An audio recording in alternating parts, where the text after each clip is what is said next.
Good morning, everyone.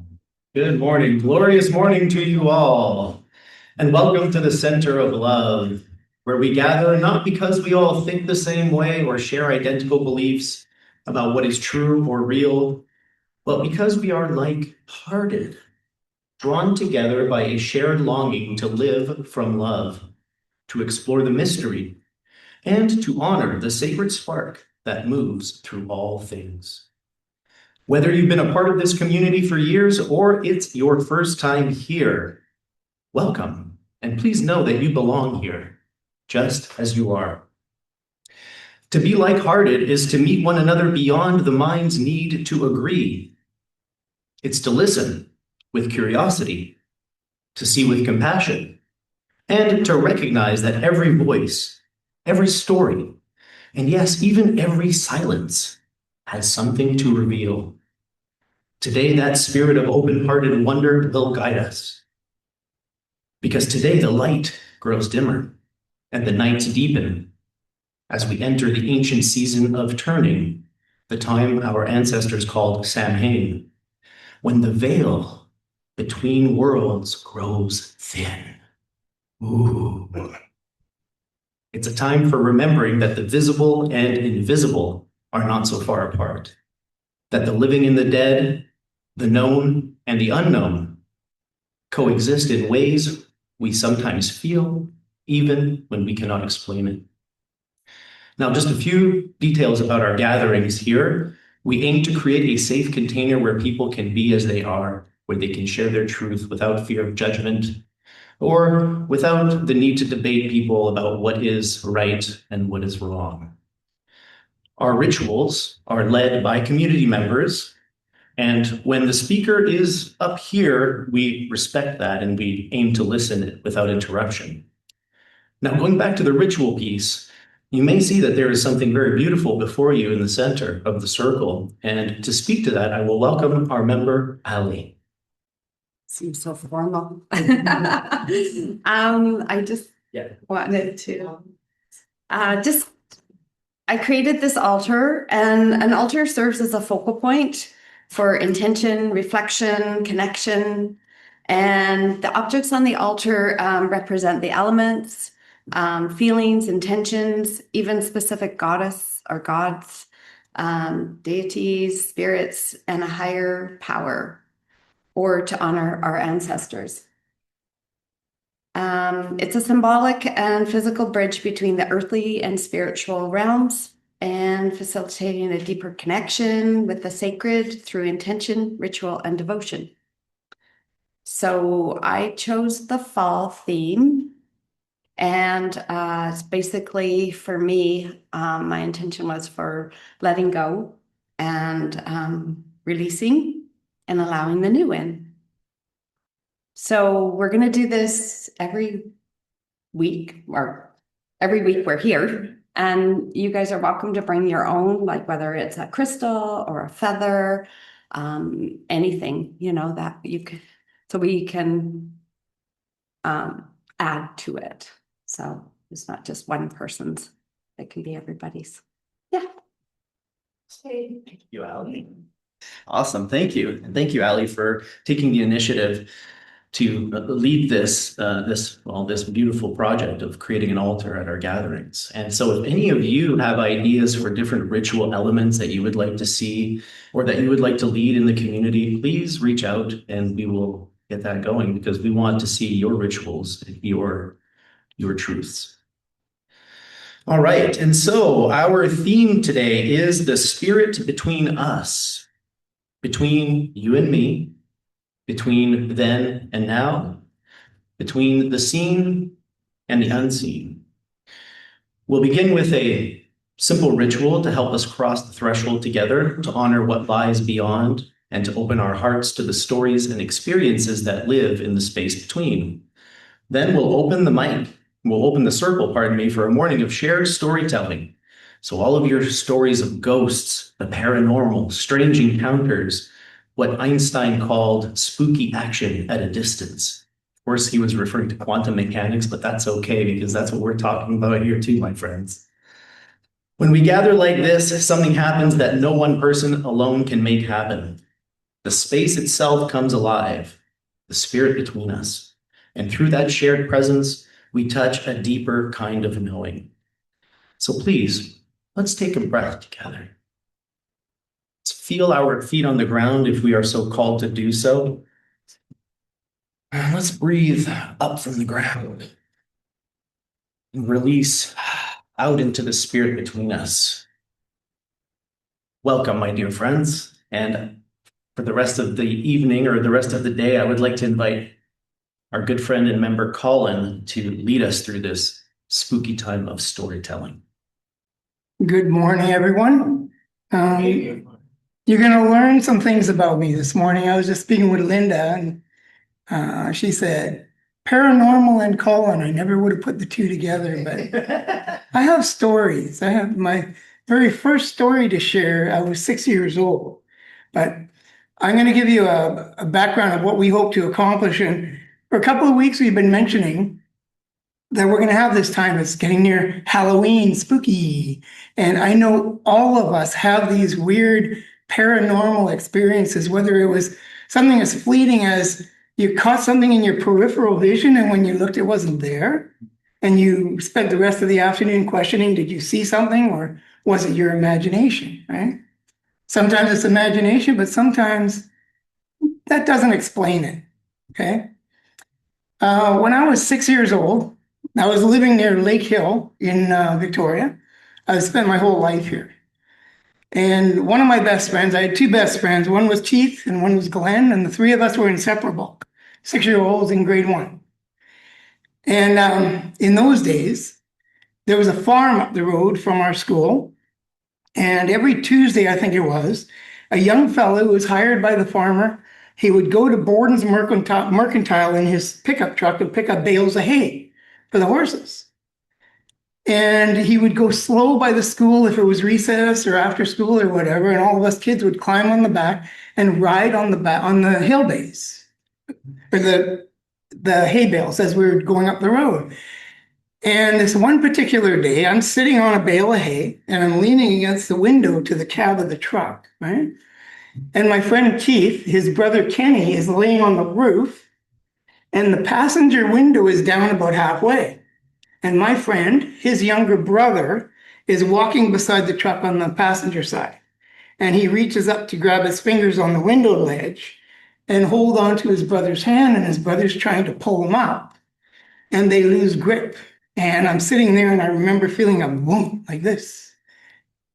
And I looked, and there he was. I don't know to this day whether this was really the image or whether this was my immature mind putting a cartoonish image to it. But I saw him on the road with guts coming out both sides and squished. And I think I even saw a tire print right across his abdomen. Now, whether that was the case or not, I don't know. It was a very traumatic experience for me. I jumped off the truck and I ran home and hid in a fort that my brother and I had built in a corner of our backyard. And I was there for hours just crying. Okay, that was one of my best buddies. About 2 weeks later, one of my older sisters walked me to school. And as I was approaching the school field, I saw a kid on the other side waving at me. And I'm waving, I'm going, hey, hey. My sister said, who are you waving at? I said, Keith, he's right there. No, that's not, Keith isn't there. Colin, he's not coming back. But I know I saw him and he was waving. And over the years, it made me think that maybe this is his way of letting me know he's okay. I got a lot of comfort from that, right? My son is named Keith because of him. Okay, he bears his name. And that was the very first instance, okay? Through my teens and my 20s, there were other instances, but because of some drug use, I can't distinguish, so I'm going to leave those ones out. But there were many, okay? Yeah. Yeah. But the next one I had was my first wife and I. Our first child was born. He's now 43. And her twin sister was pregnant at the same time, about 2 months after she got pregnant. And her boyfriend told her that it's either me or the baby. So she took the right choice and he was gone. So she moved in with us. I ended up being her Le Mans coach for her through her delivery as well, right? Because I'd just done that with my wife. But we moved into a townhouse on Ellery Street near Esquimalt High School. And it always had a weird feeling in there. It was always kind of creepy. And one morning, we had two babies in cribs in a nursery. And I walk into the nursery, and it's February, and wow, it's cold in here. What's going on? And I look, and the thermometer or the thermostat is turned right down. And I said to the girls, I said, "Who turned the thermostat down in the nursery?" They said, "I didn't. Who would do that? Nobody would do that. It was just myself, the twin sisters, and the two babies in the house. That was it, right?" And this went on. I turned the heat up, and this went on for a few nights, right? I was getting frustrated, but also feeling really creepy about it. So got out my toolkit and I took apart the thermostat and took it right off the wall after it was set at the right temperature, right? And then I taped the box over top of it so nobody could touch it. There was a little knob that still stuck out, right? So nobody could touch it, right? Without disturbing what I'd put on there. Next morning, it's cold in there and the heat's off. But okay, my rational brain is going, okay, this malfunctioning heater, right? Something wrong with it. So we bought a heater, bought a separate heater, plugged it in separately. Anyways, fast forward from there to the springtime, we get the babies into the car, and the ladies are in the car, and I run in. I was a smoker then. I thought, oh, I forgot my cigarettes. I'm going to run in and grab them. We're heading out to the beach or somewhere, right? And I go walking down the hall, and my peripheral, I notice something odd in the kitchen. I grab my cigarettes, I come back, and I look, and all 4 burners on the stove are brilliant red. And I thought, I went and turned them off, and I thought, oh my gosh, we got to get out of here. So there was a whole bunch of littler incidences like that made us, like the peripheral thing that I was telling you about, it was happening all the time.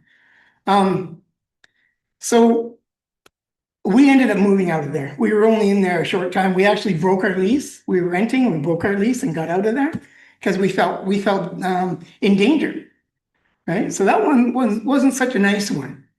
Okay, the third one that I'll share with you right now, and then I want to encourage all you guys to share as well. I would like for us to focus with the altar, if we could, about, while we have a meditation time, perhaps, we can kind of go up one by one, and with a past, a departed family member or friend or something like that in mind, maybe come up and visit the altar. There's some rosemary there. Maybe drop a couple of sprigs of rosemary into, just as a commemoration to that person. And I want you all to think, because when we're having our discussion time, I'd like all of us to share, because I know everybody has these stories. Okay. My second wife, she had never met my father. He died when I was 15 years old.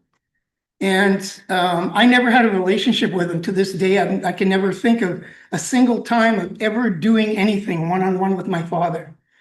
I was number 5 in 6 kids.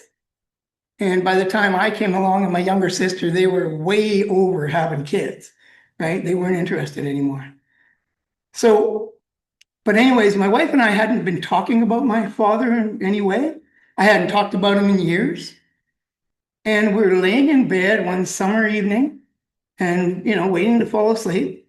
And I'm a guy, so I overheat. I've got one leg out of the covers to regulate my temperature. And I felt something. I felt something really weird. And my wife whispered, "There's somebody here." And I said, "Yeah, I know." And a few seconds went by and she said, "It's your dad." And I said, "Yeah, I know." And both of our eyes were closed. We kept our eyes closed, but we knew there was a figure standing at the foot of the bed. And I let that sink in for a minute, and it scared me. So I pulled my leg in, and immediately the feeling left for both of us. And I kicked myself to this day. I wish I hadn't have allowed fear in And, that might have been something really interesting. Because I don't remember ever having any deep conversations with him. Never spent any time with him. He was in the Navy for the most part, so he was gone, he was deployed. But it was interesting that we both knew exactly who it was, felt him there, and then felt him gone at the same time. So anyways, I'm gonna leave you guys with this.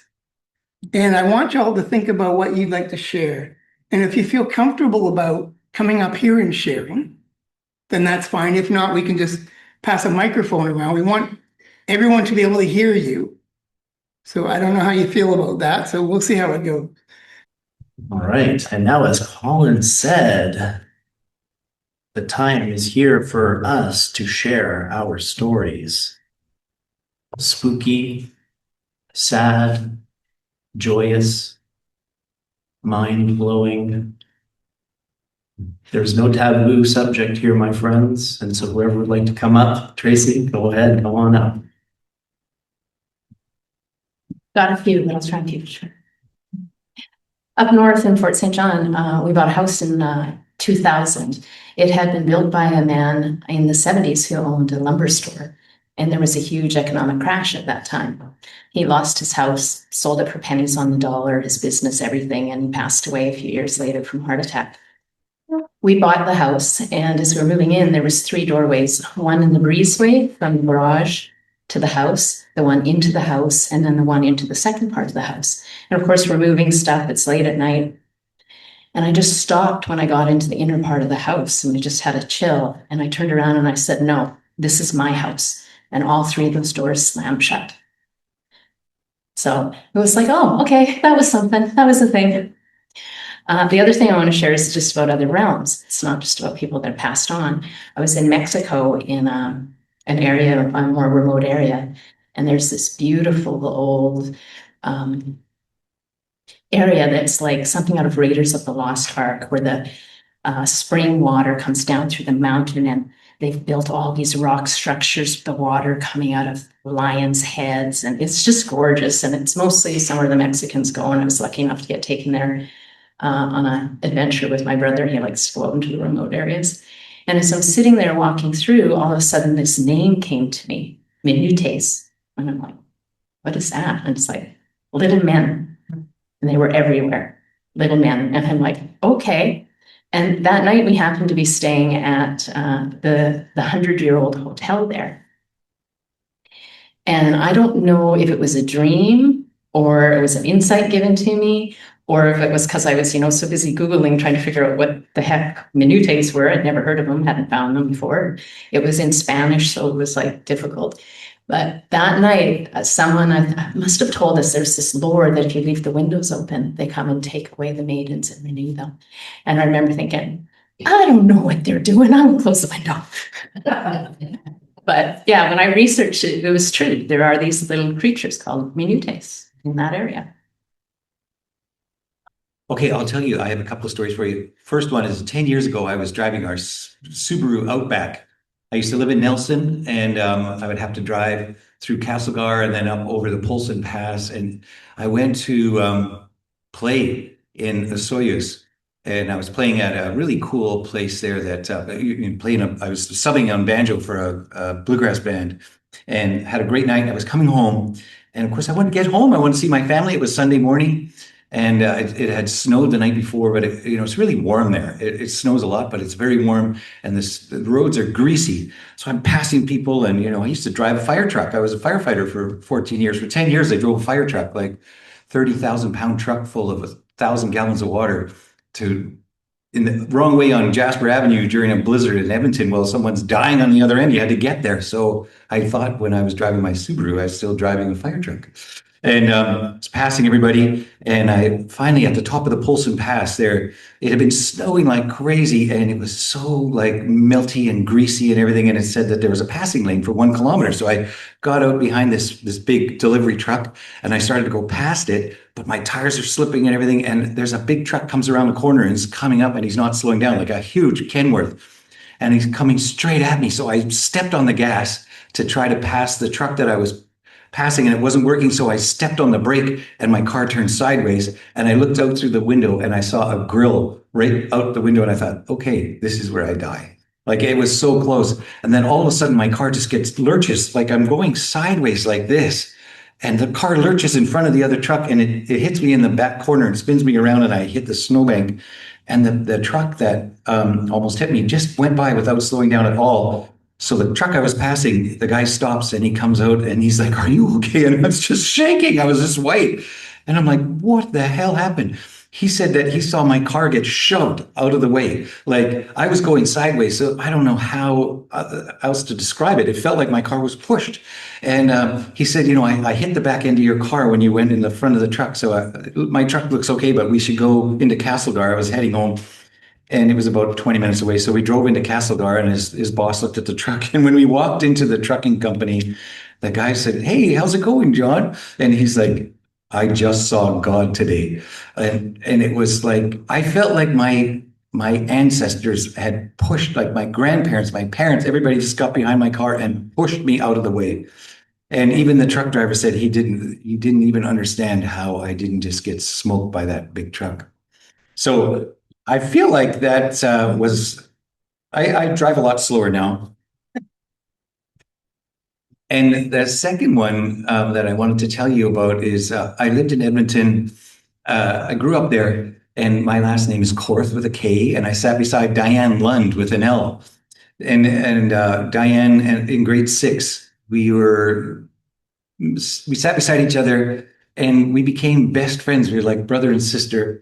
And I ended up she took me on a rafting trip when I was 16 that her friend owned a rafting company, and we had a wonderful time together. I used to deliver flowers in high school, and I would steal one flower out of every bouquet. I would deliver about 50 on a Saturday, do 2 runs of 25. And then I'd stop by her house and with this huge, beautiful bouquet of stolen flowers and give those to her.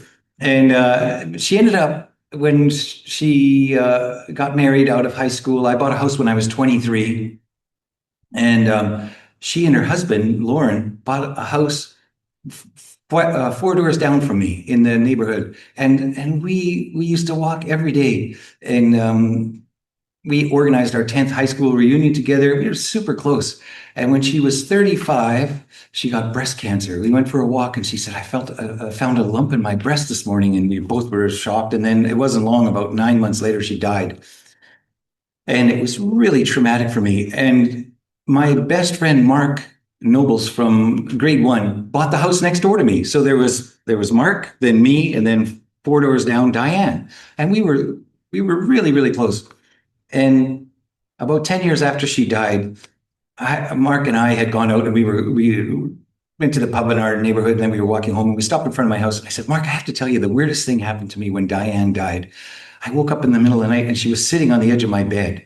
And she said, 'Craig, you have to stop worrying so much about me.' I'm like, 'Well, you died.' And she said, 'Yeah, but I'm in a really great place now, so you don't have to worry about me.' And my friend Mark, who's like a curmudgeon, just kind of at that time, he was 45 and he's a grumpy old man even then. And he said, 'Oh my God, Craig, I had exactly the same experience. Like my house was here, his house was here, my bedroom was on the edge of my driveway, and his bedroom was on the edge of his driveway.' And he said the same night that after she died, she came to me and sat on my bed. I woke up and she's sitting there and she said, 'Mark, you don't have to worry so much about me. Yeah, I'm in a beautiful spot.' And we looked at each other and we both started to cry. I never saw Mark cry before or after that again. But we had both been visited by our friend Diane on the same night. And she said exactly the same thing to us. And Mark he's a curmudgeon. He doesn't make up anything, tell stories. It was true. So that really deeply affected me. I really do believe that things are better on the other side. So that's it. That's my stories. Okay, I don't really know how to start off with this story. Me and my mom, we went to this place for my birthday, and I don't know if you guys probably don't know, but I think I can see ghosts. And just it kind of like I see my well, Bubba sometimes, my mom's dad. And so we went to this place and what was it called, Mom? Do you remember? Yeah, the Calico Tea House. And there was a psychic and she came and talked to me. And we talked about my Nana, my dad's mom, who passed away from cancer. And then we were talking about that, and she said that if we see a hummingbird, that she'd be around, and we saw a hummingbird like right before that, and it was yeah. And she really liked when I played soccer, and so every time I play soccer, I think that she's watching me, and it really helps a lot. That's all. Hi, my name is Linda. I'm grateful to Candace, who I just met recently, to invite me here today. I have lots of stories about connections with spirits, but the most recent one involves my mother. I'm the oldest, the only girl, 3 brothers. And we learned about 10 or 11 years ago that our mother had suffered from full-on lifelong narcissistic personality disorder. So that's how we were raised. I moved back home to Victoria 9 years ago to help provide oversight for her. And I think to confront the trauma of being raised by her. So it was a difficult 8 or 9 years as she aged and became increasingly angry about her declining health. And I was always the target of that. My brothers never were. But I never blamed her. She suffered from a disorder. But I still had to deal with my own trauma responses. The last 36 hours she was alive, she was in the hospital. She was 94 years old. We were called to her bedside after she passed. And me and my husband, my brothers, their partners, some other family members were there for several hours. And then we all parted and came home or went home. And I came home alone. And I'm kind of the fixer in the family. And I started to pull together images of her life. And as I did that, I realized that the anger that I'd experienced from her most of my life, it had started when I was very young. And I moved away, and I have an extraordinary husband and children and grandchildren and very, very successful, happy life. Coming home was always a challenge, but so it was quite a revelation to me to see these pictures of my mother happy, all these pictures that had been accumulated by the family. And it was very reassuring to think that there had been a lot of joy in her life, joy that I didn't really experience, but that she had experienced. And it was evident in all of these images. And as I was sitting there having that revelation, I was immediately filled. All I can say is it was like I was filled with spirit energy. And I had this sensation of my mother's wispy energy being up kind of above me. And she felt happy and free and joyful. And I felt free, not free of her, but free with her. And it was just an amazing experience. It doesn't mean that overnight all my trauma was gone, but I decided a couple of years earlier that I would never resolve things with her while she was alive. And so I started to speak with her. I started to communicate with her soul. And I realized that that was a level that we could communicate on, because she was free of this body and of this lifetime that she'd chosen. So it was, I shared that with my brothers, and they were a little bit sort of skeptical, but, and being raised by a narcissist, there's a lot of trauma responses, like the need to over-explain and the need to plan things and try and avoid trauma and the need to please other people. And that was also a moment for me of realizing that I didn't need to please my brothers in that situation either. I could just take this experience with my mother. She also came through to me several times after that and reassured me that she did love me, but she didn't know how to express it. But the moment when that energy literally passed through my body was one that I will never forget. I'm Bobby, and I'd say about maybe 17 years ago, uh, my mom died, and it was a very sad event. We were close, and I could say probably a couple of years later, I worked a 3 to 11 shift in mental health. And I was coming home one night, and it was about 11, just a lot past 11. And I pulled into my driveway, and on the left at a pole about where that door is was this huge owl, this beautiful owl. And I rolled down I thought, I'm just going to talk to her. They're probably just going to leave, but I'm just going to give it a go, because why not? And I opened my window and I started to talk to this owl, and he's just chilling there, not worried about me being there, not afraid. And I just kept communicating with the owl, and finally he just wasn't they weren't going anywhere. So I was like, I could do this all night, or I could just go on my way.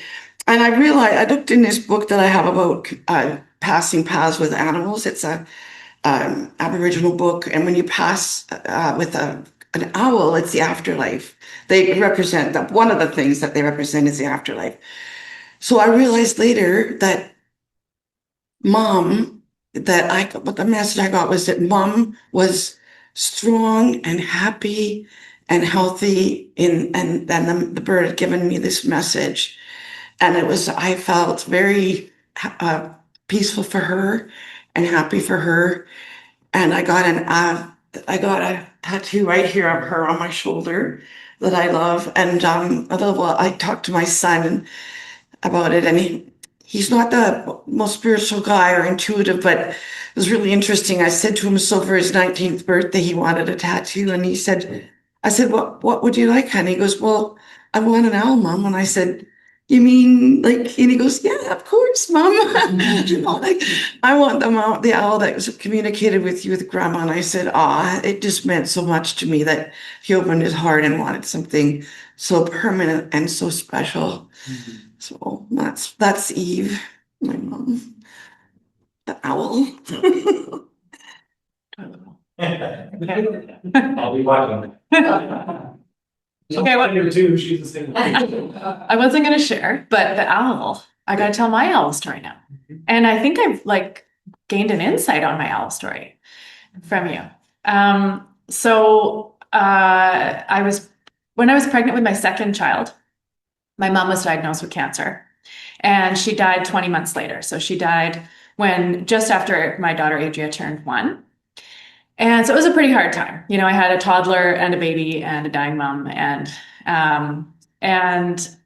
my son Nathan had slept through the night at about 13 months, very consistently. That was it. I had to do 1 year of hard times, and then he slept through the night. Well, Adria kept me going for 18, 19 months. I'm just multiple times a night waking up, and I slept in her room on a bed, and I was just honestly done. I needed a good night's sleep. And I started sleeping in another room part of the time and whatever. So I was sleeping in the other room, and I'm like, Naomi, you believe in, help from the other side and all sorts of stuff. And I will just back up and say that before my mom got diagnosed, we were so excited about this other baby coming because she had just retired. And I was like, oh, this is going to be great. You can help me with the baby. She was excited. She lived downstairs in our house. And, you know, we never got that opportunity at all for her to help me. And it was actually the other way around. I was helping her. And anyway, so this one night I'm like, okay, I'm going to visualize something. I'm just going to believe that it is possible that she can sleep through the night. So I had the baby monitor, and she starts stirring and whatever. And I just, for some reason, I hadn't pre-thought this, but in the night, I start thinking about this white owl over her crib going like this, shh, the thing that I would do if I was there. And I laid in my bed in the other room, and I pictured this owl doing this. She quieted down. And she stirred a little bit again later in the night, and I did the same thing, white owl, white owl. And she slept through the night. Didn't have to go in. So in the morning, I go in, and she's 19 months, right? So not quite really talking yet too well. And she goes, ow, ow. Chills too. And I was like, ow, like you're hurt? Are you okay? She goes, no, ow, ow. And she points around the corner. There's like, we had some stickers on her wall, and one of them was an owl up at the top. And she points to the owl. Yeah, that's my whole story. And lately, 2 times in the last 3 weeks, I have been driving and I've seen this thing in the road, both the same spot in the road, like just to the right, but in the lane where I'm supposed to be, luckily driving very slowly. And I was like, is that a piece of wood? Is that a log? It's an owl. And it's happened 2 times now that an owl has been right in my path of driving. Yeah, I don't know what that's all about. You must have passed that on to me, because in the last 2 days, an owl's flown right across from the car as I'm driving. Interesting. Yeah. I got a quick one. I got a quick one. I'm gonna sort of take a different lane here, not so much about ghosts or people who have passed on, but when I used to work at the office down at Eagle Creek, on my lunch, I would walk down to Starbucks and I would have coffee and read a book. And one day I was walking on the sidewalk, which is like in front of all the shops. There's a hairstylist place, and there's a big roof overhang to, you know, shelter you from the rain. And I was in that space. I was very present. I was at peace. I felt aligned. And as I'm walking, I hear this behind me. So I turn to look at this big crow that was perched up. But as I turned to look, I found myself looking down at Oliver. I had this moment of turning around to look at the crow, but then I was looking at Oliver from the crow's eyes. And I had this moment of like, what am I? And then I was back to being Oliver, and I was looking at the crow, and I was like, the heck was that? And then I went and had coffee, and that was the rest of my day. So that was a weird, spooky experience, but I very much was the crow for a moment, and I could see myself. I could see Oliver from above, like looking down, and I was just like, oh, it was a weird experience. So I just thought I would share that because it fits the theme. I don't have a lot in the way of like paranormal stories per se. I've heard sort of hints of stuff, like on the highway driving my Purolator truck and with an 18-wheeler beside me, snowstorm, slick. You reminded me of that story. And I look up ahead and it's like a narrowing of the bridge. And there's no time for me to go forward or backward. So we're just going to have to get snug. We must have been inches apart and made it through. I don't know how that happened, but you know, I think I'm divinely blessed. Yeah, like they're watching over me all the time. I've had a number of psychic attacks where I'm sleeping and there's like a nasty figure in front of me, and it's like I open my eyes and it's still there and it flies away, and I have to tell it to get out my hair, you know. When you were speaking earlier of being 16 and doing something with a boy that you shouldn't be doing, reminded me of being 13. And at my girlfriend's house, who's also 13. And we're sitting on her couch, and it was an old house that she lived in with single pane windows. the character home, so the windows came down really low. Big metal clasps on the windows. And we were sitting on the couch watching TV and fooling around. There was an electrical storm outside. Down the hall, her mother's bedroom door was open, and there was a window there. And on the other side of the living room, there was a window there. And we heard this bang, and we both looked, and we saw a blue spark come right past us about this far in front of our faces and hit the clasp on the other window and out. It was a lightning strike.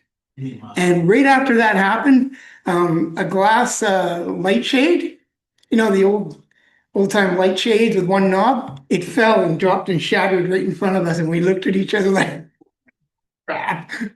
We're gonna close this portion of the meeting. Maybe grab a coffee, and as Ollie said, sit and share in a more casual. Other than whether you have a story or whether a story has brought up a memory for you. You know, let's give everyone an opportunity to be heard today. Okay.